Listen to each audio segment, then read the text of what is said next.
올해는 6월 8일이 성령 강림 주일이었지요. 그 6월 8일부터 8주간 제가 성령 관련 설교를 하고 있어요. 오늘이 마지막 8주째 차인데 그동안 설교 내용을 보면은 제가 첫 번째로 요한복음 14장 16절부터 17절에 성령은 누구신가? 이런 제목으로 말씀드렸죠. 성령은 인격적인 하나님, 그리고 우리 안에 거하시는 하나님. 예수님은 우리 죄를 대신해서 십자가를 지셔야 되기 때문에 우리처럼 육신을 입어야 됐지만, 성령님은 육신을 입지 않고 영으로 계시기 때문에 이 지구상에 있는 모든 사람들에게 동시적으로 임할 수 있는 하나님이십니다. 신기하죠? 여기 우리 성도님들이 3층 4층 다 있지만 성령은 동시에 여러분 안에 임재하실 수 있습니다. 두 번째는 사도행전 2장을 가지고 성령의 임재와 능력. 성령은 어떤 이론과 어떤 지식과 어떤 책장 속에 머물러 계신 분이 아니라 성령은 실제 임하시는 분이라는 거예요. 그래서 우리가 사모하고 십자가 보혈 앞에 우리 죄를 고백할 때 성령은 지금 이 시간에도 임하십니다. 임하시는 분.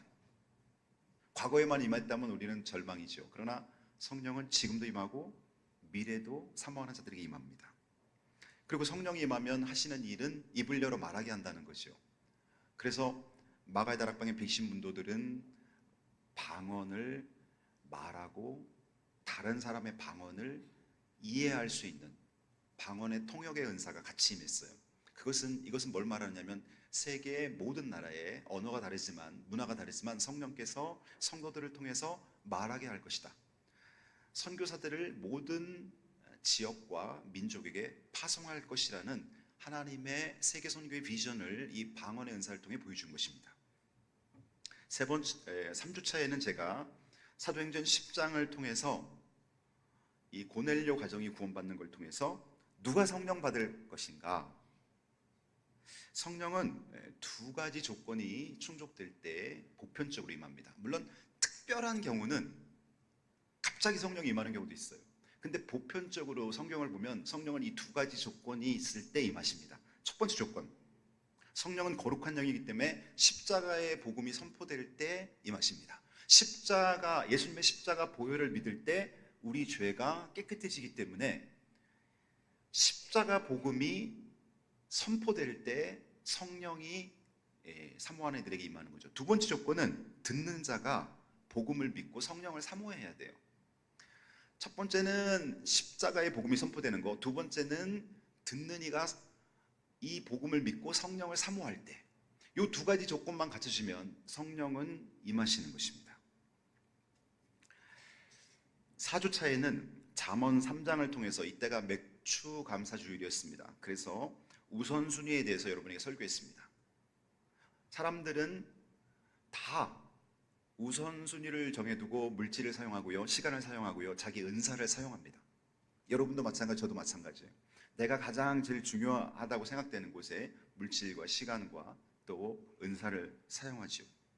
그래서 성령께서는 여러분에게 우선순위로 첫 번째 자리를 하나님께 드리게 하신다는 것입니다. 다섯 번 주에는 예레미야 18장을 통해서 나를 빚으시는 성령, 토기장애에 대한 비유를 들었죠. 하나님이 여러분을 가지고 작품을 만들길 원하세요. 귀히 쓰는 그릇을 만들길 원하세요. 종류는 다 다르지만 어쨌든 귀히 쓰는 그릇을 가지고 만들어요.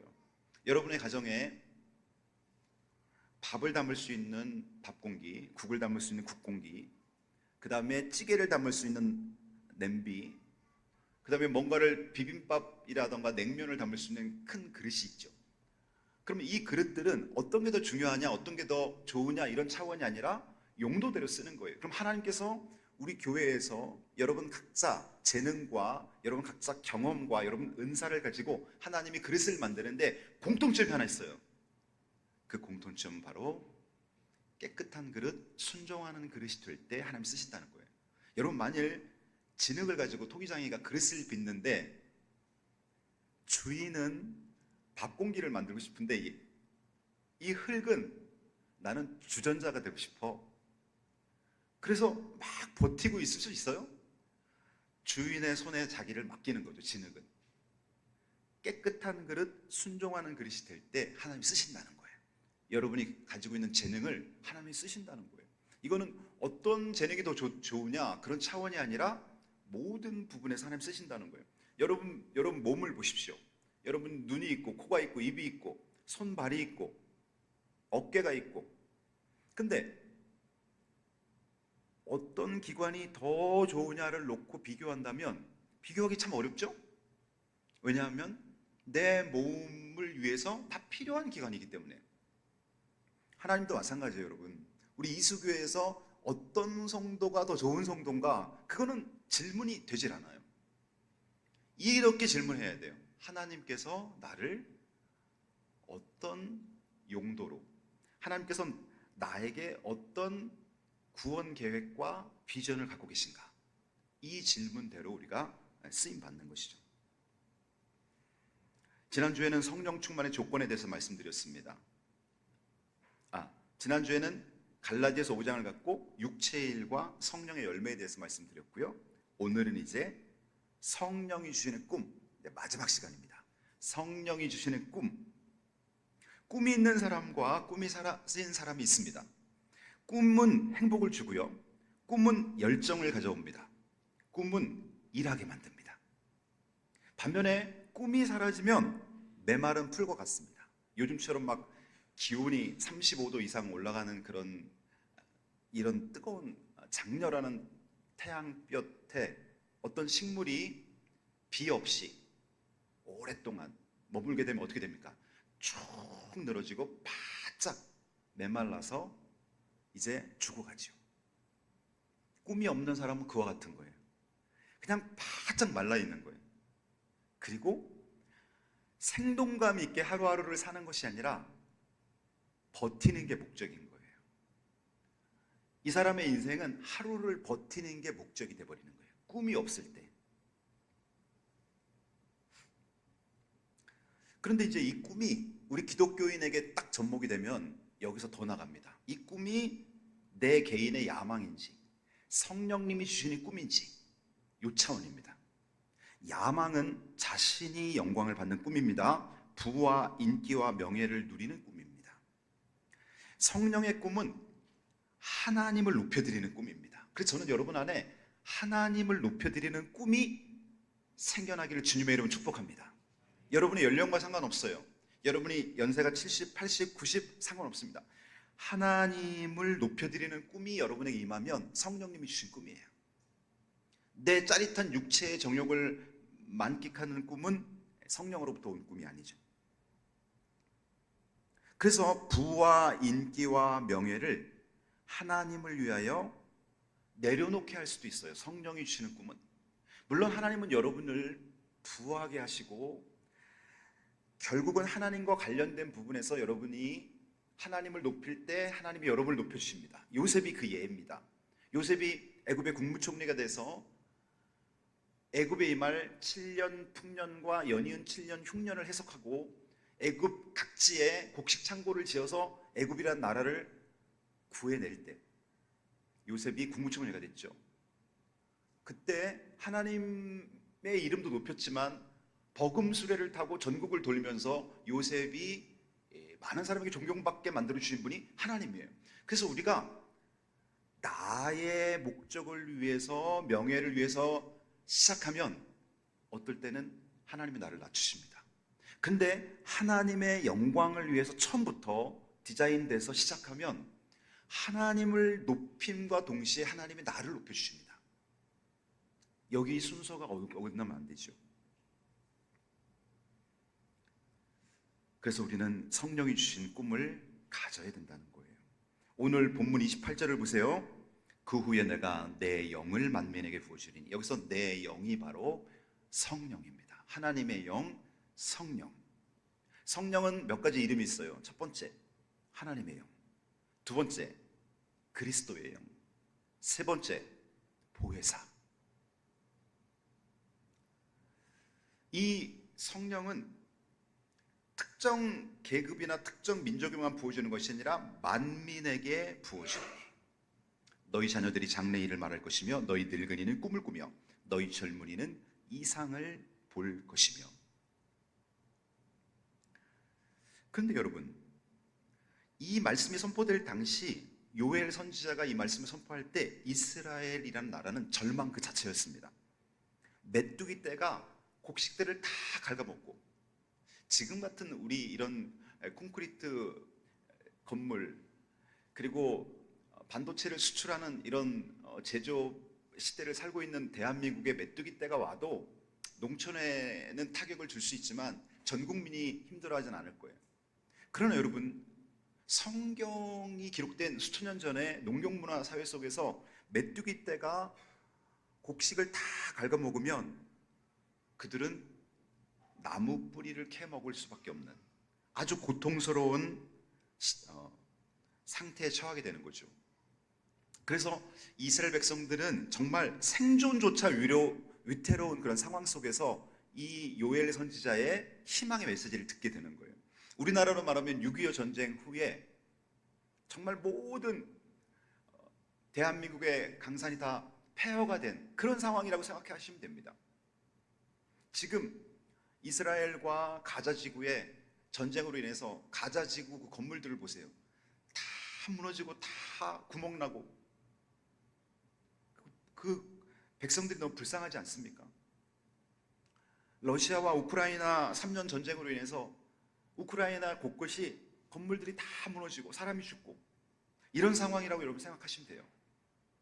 그런데 놀랍게도 하나님은 그 절망의 자리에서 늙은이는 꿈을 꾸며 라는 말씀을 주십니다. 오늘 본문 28절에 너희 늙은이는 꿈을 꾸며, 조금 이제 세련된 말로 노인이라고 표현을 하면요, 노인의 특징은 뭡니까? 노인은 꿈을 접는 시대라고 우리가 생각을 하지요.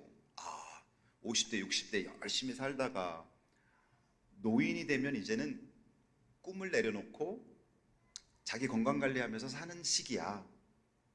근데 성령께서는 노인에게 꿈을 준다는 거예요. 성령 안에서 다시 꿈꾸게 한다는 거예요.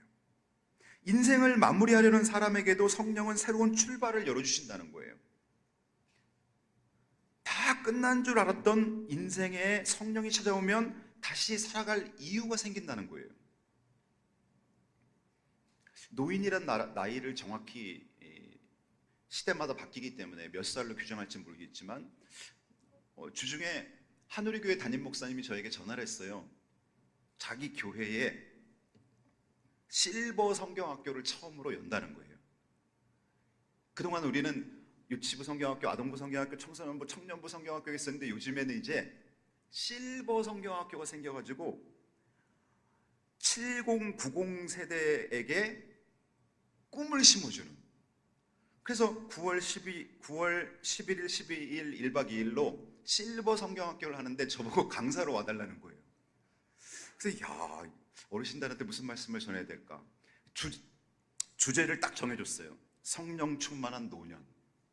그래서 제가 이번에 한우리교회 실버 성경학교 강사로 다녀와서 저희 교회에서도 평일날 모이라면 여러분 힘드시니까 주일날 딱 하루 정해갖고 오후 2시부터 한 6시까지 레크레이션도 넣고 다양한 프로그램으로 저녁 식사 하시고 가실 수 있게끔 이런 것도 한번 기획해 보려고 합니다. 여러분, 꿈은 살아있는 사람이라면 모든 사람에게 필요한 거예요. 여러분 20대, 30대, 40대에게만 꿈이 필요해요? 아니에요. 90대에게도 꿈이 필요한 거죠. 그래서 성령이 임하시면 포기했던 삶에도 다시 하나님의 역사가 시작됩니다. 성령은 죽어있던 가슴을 다시 뛰게 하고요, 잃어버린 소명을 회복시켜 줍니다.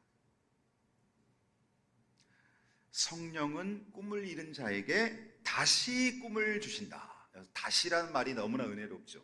여러분, 예전에 꿈 없던 분이 어디 있겠어요? 근데 어느 날 살다 보니까 내 꿈이 뭔지도 모르고 꿈 자체가 사라지고 그냥 버티면서 살고 있고, 그런데 성령이 여러분에게 오시면 하나님을 기쁘시게 하고 하나님의 영광을 드러낼 수 있는 꿈을 주신다는 거예요. 꿈은 너무너무 좋은 거예요. 꿈은 사람에게 열정을 주고, 꿈은 사람을 소망하게 하고, 꿈은 사람을 행복하게 만드는 거예요. 그러니 여러분, 성령을 받고 성령으로 충만하셔야죠. 두 번째, 성령은 하나님의 비전을 보게 하십니다. 비전이란 말은 본다라는 거예요. 비전, 보는 것. 그래서 이 비전이란 단어가 이제 영어이지만, 이 비전은 내가 보지 못했던 것들을 어느 날 보는 것. 우리가 시각 장애인들의 고충을 알기 위해서 여러분, 시각 장애인 체험 코너도 있어요. 그런데 가서 장애물들이 있는데 깜깜한 곳에서 눈에 이렇게 안대를 하고 일정 코스를, 한 10분 코스를 이렇게 체험하는 모습이 있어요. 근데 대부분 그거 하고 나면요, 시각 장애인들을 정말 도와줘야 되겠다, 그런 생각을 한답니다. 그리고 보지 못하는 것이 이렇게 힘든 것인지 몰랐다는 거예요. 우리는 보니까 그냥 뭐 시력은 안 좋지만 안경 쓰면 보잖아요. 영적으로도 마찬가지예요. 영적으로 전혀 보지 못하고 있었는데 어느 날 성령이 내게 딱 임하시더니 하나님이란 존재를, 이게 이 시력으로 보는 것이 아니라 영안이 열려갖고 하나님을 느끼게 만들고, 하나님이 나에게 뭘 기대하고 하나님이 나에게 원하는 것이 인생의 하나님의 비전, 하나님의 나를 향한 계획, 이런 것들을 보기 시작하는 거예요. 그럼 여러분 얼마나 기쁘겠어요. 그냥 이 땅에 태어났으니까 그렇게 살고 자녀들 출가시키고 그러다가 늙어가면서 병원 다니면서 그러다 그렇게 죽음을 맞이하겠구나, 이 정도로만 알고 있었는데 성령이 나에게 오시니까 그게 아닌 거예요. 하나님이 나를 만드신 이유가 있고, 하나님이 세대별로 나를 향한 하나님의 계획이 있고, 내 인생의 후반전 달려가야 될 비전을 하나님이 선명하게 주시는 거예요. 그걸 발견하고 나면 여러분 얼마나 기쁘겠어요. 그래서 저는 여러분들이 연세와 상관없이 70대, 80대, 90대 하나님을 위해 할 수 있는 것들을 찾는 거예요. 지금 이 시기에 내가 주님을 위해 뭘 할 수 있을까? 2025년 후반기에 내가 주님을 위해 뭘 할 수 있을까? 하나님이 주시는 꿈, 성령이 주시는 꿈. 그 꿈이 내가 내일 주님 부르실 때 그 바로 전날까지 내 안에 있는 거예요. 마지막으로, 그래서 성령은 하나님의 비전을 보게 하는데요, 여기 두 인물을 제가 소개하면요, 사도행전 20장 24절에 보면은 바울에게 하나님이 비전을 보여주십니다. 성령께서 바울에게 이렇게 말씀하시는 거예요. 오직 성령이 각 성에서 내게 증언하여 결박과 환난이 나를 기다린다 하시나.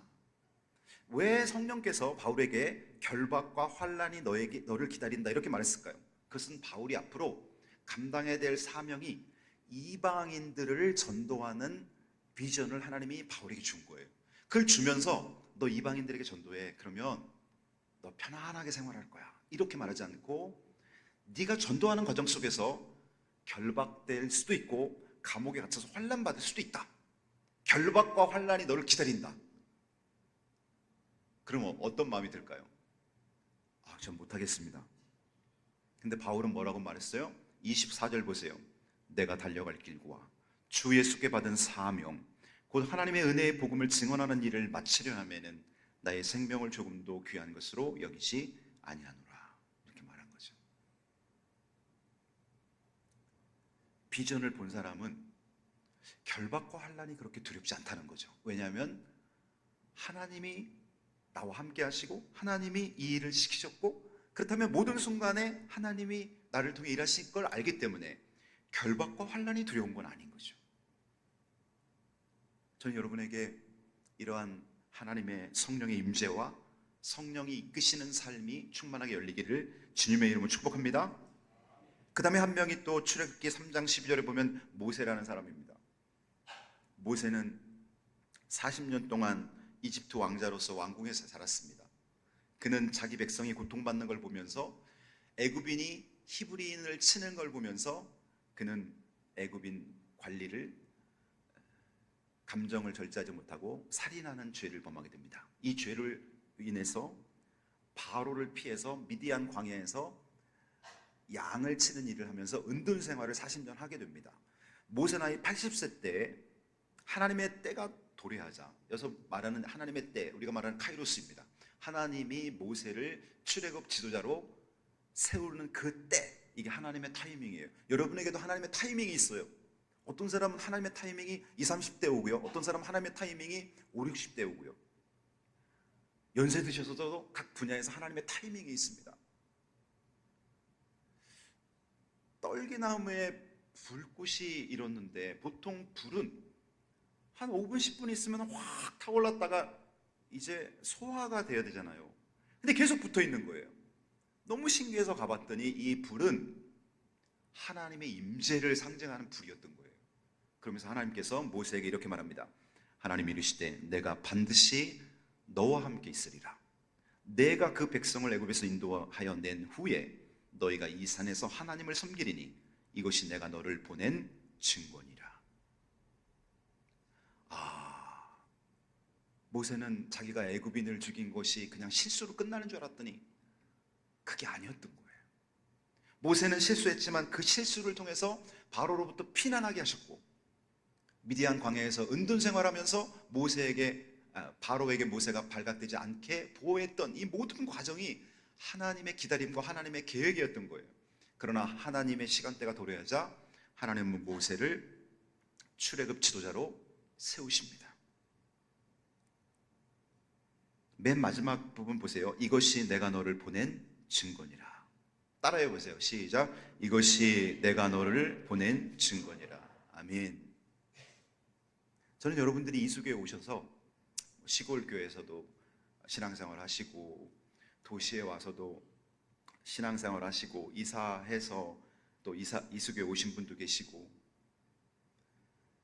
이 말씀을 적용해 보세요.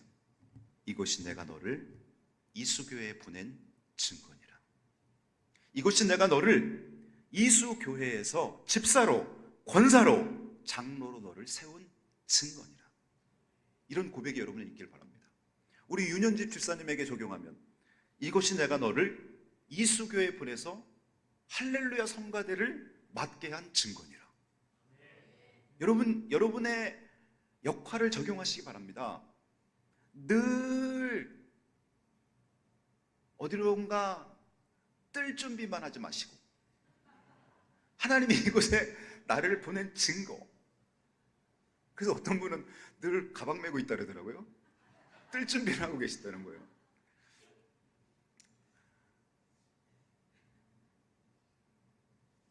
이번에 몽골 단기 선교 32분 가시잖아요. 여러분이 몽골에 딱 갔다 오셔서, 저도 이제 아직 몽골을 못 가봤어요. 근데 몽골을 다녀오셔갖고, 이야, 거기는요 목사님 별이 쏟아지는 것 같아요. 밤이, 날씨도 대한민국 이렇게 뜨거운데 얼마나 선선하고 좋은지 기가 막혔어요. 푸른 초장에 별이 쏟아지는 것 같아요. 그 얘기만 딱 하시면 몽골 단기 선교의 감동은 일주일도 안 갑니다. 근데 몽골 단기 선교 딱 갔는데 거기서 성령께서 일하시는 걸 보게 된 거예요. 어떤 일이 일어날지는 몰라요. 근데 어떤 순간, 어떤 사건, 어떤 일을 딱 포착하는 순간에 성령의 감동이 오면서 가슴 뭉클하게 내 가슴을 후벼파면서 평생 잊지 못할 하나님의 메시지가 내 가슴에 팍 꽂히는 거예요. 그러고 나면 다녀와서 이렇게 얘기하는 거예요. 목사님, 제가 참 어려운 시간, 일주일 시간을 냈고 참 건강도 요즘 안 좋았는데 하나님이 저를 몽골에 보낸 증거가 있었습니다. 이러이러한 일로 저는 하나님을 알게 되었고 하나님을 보게 되었고 세계 각국에서 선교하시는 하나님의 손길을 알게 되었습니다 하고 간증할 수 있다면 여러분의 몽골 단기 선교는 대성공인 거예요. 대성공. 무엇을 보느냐가 중요한 거예요. 목사님 거기 갔더니 양을 잡아서 양고기를 주는데 맛이 기가 막혔습니다. 서울에도 양고기집 많아요. 그런 게 중요한 게 아니라 하나님이 나를 통해서 내 인생에 뭘 보여주시는가, 뭘 기대하시는가, 이런 걸 보게 되는 것이죠. 그러므로 우리는 다시 하나님의 꿈을 품어야 됩니다. 하나님이 나를 통해 하시는 일에 귀를 기울여야 됩니다. 거룩한 비전이 가정을 살리고 교회를 살리고 세상을 바꾸는 거예요. 오늘 마지막으로 성령은 헌신자 위에 꿈을 부어주십니다. 오늘 29절 한번 보겠습니다. 그때에 내가 또 내 영을 남종과 여종에게 부어줄 것이며, 내 영을 남종과 여종에게 부어줄 것이며. 우리는 이걸 읽을 때 큰 감동 없이 보통 읽고 넘어가잖아요. 그 당시 이스라엘 백성들, 유대인들은 이걸 읽을 때 엄청난 충격을 받아요. 왜 그런 줄 아세요? 예수님 당시, 그리고 이 성경이 요엘서가 쓰여질 당시 이스라엘 사회는요, 계급 중심, 남성 중심 사회였어요. 그래서 상전이 있고 종이 있습니다. 이 남종 여종들은 사실 인간적인 취급을 받지 못하고 값으로 사고 파는 물건 취급을 받았어요. 특별히 여러분 요한복음 4장의 사마리아 여인이 물을 기르러 갔을 때 예수님이 그 사마리아 여인에게 접근해서 물 좀 달라고 할 때 그 사마리아 여인이 하는 말을 보세요. 당신은 유대인 남자인데 어떻게 사마리아 여인이 나에게 말을 걸어오십니까? 다시 말하면 남자가 여자에게 자기 가족 빼고 일반적으로 말을 하는 사회가 아니었다는 거예요. 그리고 상전이 종하고 명령은 내리지만 일반적으로 대화할 수 있는 그런 상황이 아니었다는 거예요. 근데 하나님의 거룩한 영 성령이 남종과 여종에게 그 성령을 하나님이 부어주신다는 이 메시지가 선포될 때 그들이 얼마나 놀랐겠어요? 충격을 받는 거죠.